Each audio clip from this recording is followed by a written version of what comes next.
You are listening to C-Suite Perspectives, a podcast by the Conference Board. Welcome to C-Suite Perspectives, a signature series by the Conference Board. I'm Steve Odland from the Conference Board and the host of this series. And in today's discussion, we're going to talk about the next 100 days of the U.S. administration. What's ahead for the country and the world? Joining me today is David K. Young, the president of the Conference Board's Public Policy Center, the Committee for Economic Development. David, welcome. Thank you, Steve. Great to be back. So everybody's talking about the first 100 days, but that's just like history, David. And so we really do have to pivot here and start saying, okay, where's this going to take us? Because there's been so much activity that's happened here, but it's all just started. I don't think anything's really truly been finished or completed, or you can check it off. The question is, what's the agenda for the next 100 days? Yeah, it's a very important question, and you're quite right. There has been a flurry of activity in the first 100 days, potentially one of the most busy and active first 100 days since Franklin Roosevelt took office in 1933. But looking ahead, there are a variety of very important and key policy areas that I think will be instrumental. So let me just list out a few, and then I want to prioritize what I think potentially is the most important. So policy areas including tax, tariffs, regulation, immigration, and foreign policy. So of those five, what do we think is the most important? I think it very much depends on your vantage point. But domestically, there is a very strong case for the most important, potentially, to be the tax bill and the debt ceiling. So provisions, as Steve, of the 2017 Tax Cuts and Jobs Act expires at the end of this year. If nothing is done, personal income tax rates will go up, and this is something that Congress, the majority of which, doesn't really want. The president would like to see as clean an extension as possible, as quickly as possible, combined with increased funding for key priorities, such as immigration. But this will have to be combined with an increase in the debt ceiling through the reconciliation process in Congress to prevent government default on the debt. Just to note, reconciliation was also used to pass the tax bill in 2017. There's been a lot of chatter and conversations around reconciliation. So I think it's just important also for me to take a moment and clarify what actually is this reconciliation process. So reconciliation means that the bill may pass the Senate with only 51 votes rather than the usual 60 necessary to invoke cloture and prevent a filibuster. Because the Republicans have 53 votes in the Senate, using reconciliation means that the Republicans would be able to enact the bill on their own without needing Democratic support. It's very unclear, however, for how long the debt ceiling would be extended or by what amount it would have to be raised here, Steve. It would presumably have to be raised to at least cover what the Congressional Budget Office says is the cost of the tax bill once it scores an actual bill that is admitted to Congress. Alternatively here, Congress could simply decide to raise the debt ceiling to whatever debt it is on a certain date. For instance, the end of the president's term on January 20th, 2029. Congress did something similar in the Fiscal Responsibility Act in 2021. The timing of this action on the tax bill and the debt ceiling will depend in part on the government's determination of the X date for default, perhaps aided by market pressures as well. So some financial services companies are estimating the X date for July, early August, but it also depends on how much the government has actually raised from April 15th. And we should have those figures out in the coming weeks. We should point out that most nations don't have a debt ceiling and don't go through this process because you have to raise the ceiling to meet the deficits that are being incurred. So it's not really a choice. You spend the money, you've got to raise the debt ceiling. But politicians on both sides of the aisle have used the debt ceiling increase through Congress to demand other things, and both sides have held the other side hostage. It's really an awful way to do business, but you're right, that's there. But I think it's interesting that you said the tax bill and the debt ceiling, because I think if you picked up any American newspaper today or any source of media, all you would hear about is tariffs. So tariffs are secondary in your mind. I think you have to deal with immediate domestic issues Yeah. before Yeah. turning to international relations. They're both important. They're not necessarily mutually exclusive, but I think you have to prioritize what's happening here at home in the US and then look at how to prioritize Yeah. other issue But areas. stating another way, the debt ceiling and this tax bill is a bigger alligator. There is this snapping alligator there on the tariffs because we've started this whole thing, and whether you like it or not, it's started. And there's reported to be, I don't know, upwards to 70 different countries that are engaged in discussions here, and then there's a lot of happy talk around it. Nothing's really happened yet, but that kind of needs to get done. You got to start knocking some of these off to normalize trade, don't you? And to make sure that our supply chain doesn't go wiggy on us. Yeah, you're absolutely right. And it is somewhat of a unclear period, as Steve, we're now in this 90-day pause on reciprocal tariffs. That 90 days ends on July 9th.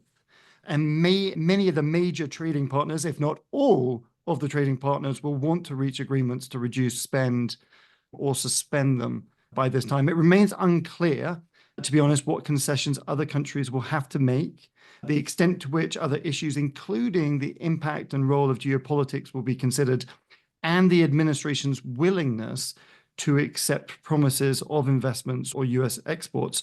The administration, as you said, I've got the number of just over 60 countries that have requested negotiations with the US with regards to trade and tariffs.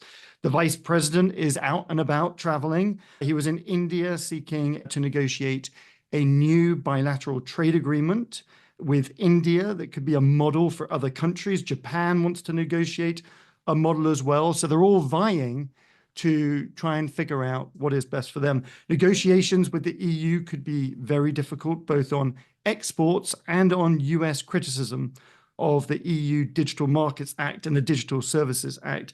But even with these agreements, we could potentially see more tariffs coming. The administration has launched investigations under Section 232 of the Trade Expansion Act of 1962, preliminary to imposing tariffs on critical minerals, semiconductors, and related products, as well as pharmaceuticals and related products like precursory chemicals. Under this, they have 270 days to investigate, but perhaps this could conclude earlier. The other thing we may see here as well, beyond just tariffs and trade negotiations between countries, is sectoral tariffs as well in this arena. But you're hearing, especially with close allies like Canada and Mexico, that there could be some deals relatively soon, maybe within the next 100 days. Maybe they won't have inked every detail, but they will have a deal in hand. You hear the same on UK, India, Vietnam, which is an important alternative to China for manufacturing. So there are some lights starting to shine at the end of the tunnel. And so maybe in the next 100 days, we can get a fair number of these underway. You don't hear China in that. China's probably not going to be in the next 100. Yeah, and you've seen of all of them, China come back the hardest against, from their retaliatory efforts, the hardest as it relates to other countries. The other interesting thing you mentioned, Canada, they obviously have a new prime minister. Carney was in Washington this week meeting with Trump. And as we know as well, the USMCA has to be renegotiated. Quite a few variables out there. And I think, again, a lot of these countries are wanting this resolved within the next 100 days, because the longer it goes, the more impact there is to businesses and policies moving forward. Yeah, and relations, which would be terrible. It's one thing when you're dealing with a geopolitical foe. It's different when you're dealing with your close allies, military and trade allies. And the integrated supply chain in North America is probably the most important situation that we've got to deal with. But if that's a lot to do in the next 100 days, you also have this ticking clock of the midterm elections, which are next year already. And that a year from this November, but that season, the midterm season kicks off in January typically. So really, we're in May. You have probably 6 months to get all of these things resolved, all of the important trade deals, that are up in the air, the tax bill, as you said, and the debt ceiling. So the next 100 days, I think that's why you positioned it as you position it as urgent for a lot of reasons. The administration understands they'll lose the House or Senate or both if they don't have this wrapped up in the next 130 days or so, right? Yeah, you're exactly right. And they will want to focus on showing results by whatever key performance indicators they have, notably a little bit more security and stability in policy, in decision making, and also the markets. Yeah. Yeah, markets as well. Now, you have this whole DOGE thing, which is really interesting to watch. People have been talking about trying to take costs out of the government. I think if you went down the street and you asked every citizen that you saw, should we take costs out of the government? I think the majority would probably say yes. If you could, you probably can't get two of them to agree on where to take the costs out, and I think that's why this overlay of an independent look through a DOGE vehicle is interesting. Whether or not it's the best way is to be seen. But the key driver of that was Elon Musk, and now he's going to be leaving this role and getting back to his knitting on his company. So what happens to DOGE in the next 100 days? Yeah, it's a great question. Just one thing to add here in terms of people agreeing. You mentioned where they may agree or disagree, but it's also how do you go about making these cuts? I think you're exactly right. There aren't many people that disagree that the bureaucracy is somewhat bloated and could be more efficient and more effective. And there are two dimensions around the DOGE efforts having the impact that it hopes to have, which is where to make those cuts, but also how to go about making those cuts. So yeah, with regards to Elon Musk, yeah, he's leaving his role in the administration.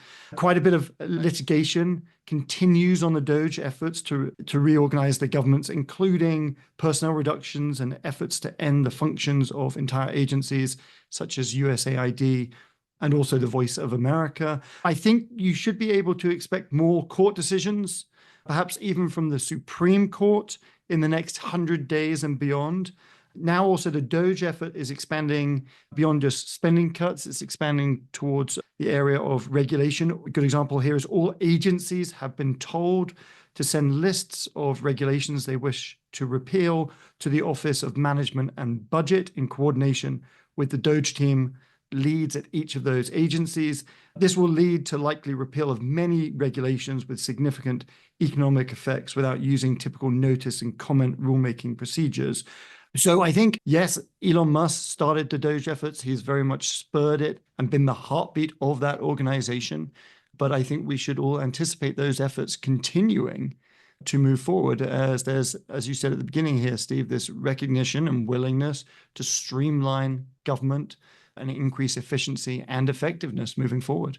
And the involvement of the courts is largely due to the administration's attempt to test the boundaries on what belongs in the executive branch versus what belongs in the legislative branch, with obviously the judicial branch sitting in judgment of that. But that's what most of these court cases are about, saying, look, Congress allocated these funds and turned it over to the executive branch to execute. So the executive branch can't just determine unto their own not to execute it, not to spend the money. And so these are the test cases that are rattling through. Now, we have the end of the term coming up at the end of June, so lots of stuff to be decided before then. Yes, and just one point, just to comment, I think you've seen, and this is not just with Trump, it's almost with every president, pushing the boundaries of executive power and authority. And obviously the US has its checks and balances, but there's always this kind of gray area in terms of what can the executive do, what can he not do, and whether it's Trump, Biden, Obama, or whomever, they have always pushed the boundaries with regards to their level of authority and power. With regards to the Supreme Court, what else is on its docket? It has a very active, regular docket with cases on, for instance, a proposed religious charter school, Medicare payments to hospitals, and criminal law. Beyond its regular docket here, it will almost certainly have to decide major cases concerning the powers of the president, as we've mentioned, including cases on empowerment of appropriated funds, whether the president can shut an agency that was in fact established by Congress, and whether the president has the power to fire members of multi-member agencies such as the FTC and also the Federal Reserve. The court's term, just so we know, ends around July 4th. Yeah, a good day for it, too. We're talking about the next 100 days. We're going to take a short break and we'll be right back. What does the future of work mean for your employees? How will your company navigate ESG? Will there be a global recession? At the Conference Board, our experts translate the latest research and economic analysis into insights and real-time problem solving for your organization. Membership at the Conference Board provides your team with an assortment of knowledge, from economics, marketing and communications, ESG, public policy, and human capital. As a member, you'll have access to our center experts, member-exclusive events, data and benchmarking tools, and peer sharing that will help you understand the present and shape the future. Consider becoming a Conference Board member today by visiting www.conference-board.org. Welcome back to C-Suite Perspectives. I'm your host, Steve Odland from the Conference Board. I'm joined today by David Young, the president of the Conference Board's Public Policy Center, which is called the Committee for Economic Development. So, Davey, before the break, we were talking about this challenge or this tension between the executive branch and the legislative branch, and a lot of that's being tested in the courts. There's another tension that has broken forth, but here again, it's not unique to this administration, and that's between the Federal Reserve and the executive branch. Talk about that tension and what the current issues are. Yeah, stepping back for a moment on this, just to set the scene with regards to this topic. In regulation, the president has taken a strong line, first issuing an executive order to put independent regulatory agencies, this is including the Federal Reserve, more directly under the control of the president. From this, he has then had the ability to fire commissioners of independent agencies, including 2 Democratic commissioners on the FTC, and has, as you mentioned, Steve, been threatening to fire the Fed chairman, Jerome Powell. He does this under the theory of the unitary executive, essentially that these independent agencies now cannot be truly independent and must in fact report to the executive branch. Litigation on this. He did walk that back, though, just to be clear. He walked back the intent to fire the Fed chair when the markets dropped, Yes. thereby giving away that what he was really doing is he was posturing and rattling swords here, but he said he had no intention to do that. So it is interesting to watch the style and the process here, but he's acknowledged that one at least. Yeah, he sure did. It's also important here to note, and I find this really fascinating with what he was doing. It's not only it's legally very difficult to make that decision, but it's also difficult in market terms, which you've alluded to. Any movements in that direction would prompt market volatility, as it did. Just so listeners understand this, and I find this part pretty interesting, just around how difficult it could be. In a scenario, should he go down this path, the chair of the Federal Reserve is appointed, yes, by the president and confirmed by the Senate to a 4-year term. The chair also serves as a member of the Fed's Board of Governors, where, believe it or not, he serves a 14-year term. So Chair Powell's leadership ends in May 2026, but his seat on the board does not expire until 2028. So to remove the Fed chair, first the president would have to remove them from the Board of Governors, and that is only allowed for cause. It is a high bar, and there is no precedent set to date on that. Cause is precisely defined as, let's say, misconduct, neglect of duty, incompetence, or violation of ethical standards. So removing the Fed chair, simply put, is a legal minefield. In market terms, the Fed's power rests on a simple idea, which is independence from political pressure. That's not just doctrine. Let's just say that's market gospel. In short, threatening the Fed, doesn't soothe markets. Rather, it spooks them. And actually, the result could be opposite to what the administration actually wants to see. So you could potentially see higher rates, weaker confidence, and market turmoil. But he said he's not going to do it. Just kidding. Move along. Nothing to see here. So, but the reason that there's the tension is because interest rates have remained high. Discount rate, the Fed discount rates remained high. So therefore, interest rates have remained high, which means mortgage rates have remained high, and that market has been tight. And he's saying reduce the discount rate, and the Fed is saying not so fast because there's all this volatility and uncertainty created by the tariffs. So there's almost a circular argument here, but it is an issue, right? It's almost a catch-22. You can't really jumpstart the economy until the discount rate starts to come down. You can't do that until the economy, until there's clarity here. Hence the tension. But there's also been this tension between the Fed chair and almost every president. Some have been less public about it, but it's always been out there. Yeah, tension's always been out there. Then also, Steve, to your point, you mentioned these two words, a circular argument. I think it just goes to show how intertwined and interconnected everything is, not just in politics and policy, but also connected to business. Yeah.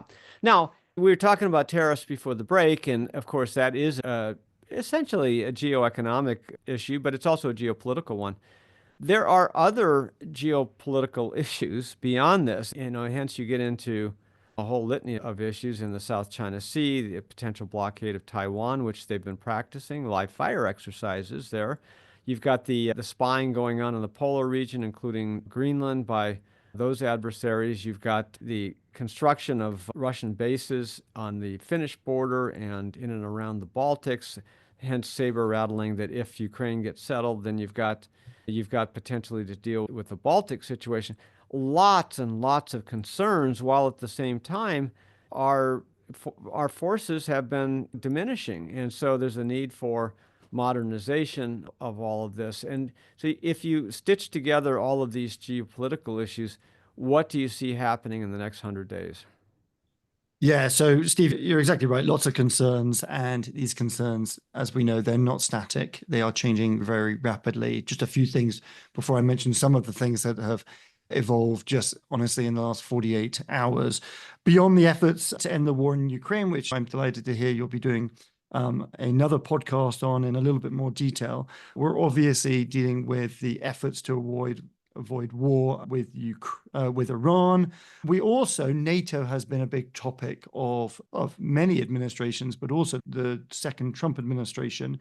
The NATO summit, just so our listeners know, will occur in late June in The Hague. The administration will press hard for European increases in defense spending, while allies will be looking for signals as to the extent of the US's future commitment to Europe and NATO. Discussions over the military future of Europe will likely intersect in some way with difficult negotiations over tariffs with the EU, including US's criticism of the Digital Markets Act and the Digital Services Act. European leaders will continue to want a strong US presence, I think, both militarily and commercially. You mentioned Asia, just briefly. If there is the possibility of a Trump-Xi summit in June, then US posture in the Asia-Pacific region, as well as policy towards Taiwan, will become more important. I would also note that the report to the president, which he requested on US membership of international organizations and conventions, is due in early August. He's asking to see if they can be reformed to favor the US interests in a slightly better way, or whether the US should withdraw or change their commitment or relationship. Obviously, we're seeing changes to multilateral organizations from the US perspective, including the World Health Organization, Paris Climate Agreements, and a few other smaller UN bodies. It is unclear if the report will lead to immediate US withdrawals or begin a period of renegotiations with affected organizations. So time will tell on that side. Interestingly, I do mention multilateral organizations. Last month, obviously, the World Bank and IMF held their spring meetings in DC. And following those, Secretary Bessent has excluded withdrawal from the World Bank and the IMF. So there's not one blanket policy or statement coming out of the administration. It's very much on a case-by-case basis. Two other important issues just to mention, and these have evolved dramatically in the last couple of days. India, Pakistan increased conflict and retaliation on that border front. And while we hope for it not to escalate, it's not without possibilities. And the other is Israel and Gaza. Israel coming out recently this week promising a concluding move with regards to Gaza and using additional troops to take over the entire enclave. So a variety of geopolitical and geoeconomic issues emerging, as they always have done, which I think will continue to require strong leadership from the US. It's also interesting what the US is doing with regards to potentially restructuring the US State Department. Times do change. Steve, you mentioned earlier, no one's going to disagree with bureaucracy being a little bit slow. And I think it is interesting, just given the pace of change, what happens within business and government, and especially geopolitics. How do we make, and I think this will be one of the interesting challenges for the administration, how do they make the US State Department more effective, more agile, more responsive to the fast changing pace that we're seeing within geopolitics today? And last question, just wrapping up quickly, what do you expect to see from Congress in the next 100 days?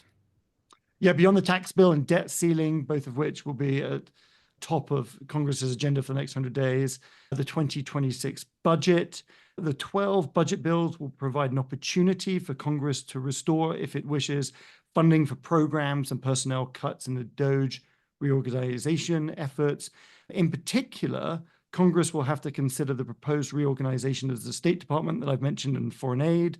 The budget bills offer Congress's best chance to potentially reassert its power over the purse. And let's not also forget here border security, immigration, and other issue areas that Trump ran his campaign on, one of which would be the fentanyl drug crisis happening in the US from the southern border. The next 100 days, all delivered with traditional British understatement. David Young, thanks for being with us today. Pleasure, Steve. Great to be here. Appreciate it. And thanks to all of you for listening to C-Suite Perspectives. I'm Steve Odland, and this series has been brought to you by the Conference Board. You have been listening to C-Suite Perspectives, a podcast by the Conference Board.